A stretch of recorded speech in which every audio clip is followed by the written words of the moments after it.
ಬಿಸಿ ಬಿಸಿ ಸುದ್ದಿ KSCA ಇಂದ 16 ಪದವಿಗೆ ಇವತ್ತು ಎಲೆಕ್ಷನ್ ನಡೆದಿದ್ದು 16ರಲ್ಲಿ 11 ಗೆದ್ದಿರೋದು ನಮ್ಮ BK ವೆಂಕಟೇಶ್ ಪ್ರಸಾದ್ ಅವರ ತಂಡ ಆದಂಥ ಟೀಮ್ ಗೇಮ್ ಚೇಂಜರ್ಸ್.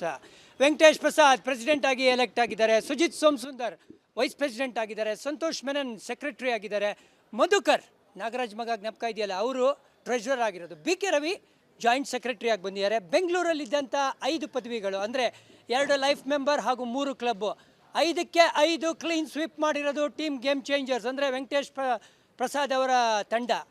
ಅದಾದಮೇಲೆ ಮೈಸೂರು ಗೆದ್ದಿದೆ ವೆಂಕಟೇಶ್ ಪ್ರಸಾದ್ ಅವರ ತಂಡ, ತುಮಕೂರು ಇದೆರಡು ಝೋನ್ಗಳನ್ನ ಗೆದ್ದಿರೋದು. ನಿಮ್ಗೆ ಗೊತ್ತಿರೋಂಗೆ ಮಂಗಳೂರಲ್ಲಿ ಅವ್ರ ಕಡೆಯವರು ಒಬ್ಬರು ಇದ್ದರು, ಅದಾದಮೇಲಿಂದ ರಾಯಚೂರು ಶಿವಮೊಗ್ಗನ ಅವ್ರು ಗೆದ್ದಿದ್ದಾರೆ, ಧಾರವಾಡ ಕೂಡ ಅವರು ಗೆದ್ದಿರೋದು.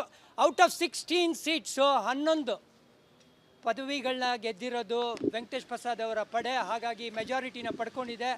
ಕರ್ನಾಟಕ ಕ್ರಿಕೆಟ್ಗೆ ಇದು ಒಳ್ಳೆ ನ್ಯೂಸ್ ಅಂತ ನನಗನ್ನಿಸ್ತಾ ಇದೆ.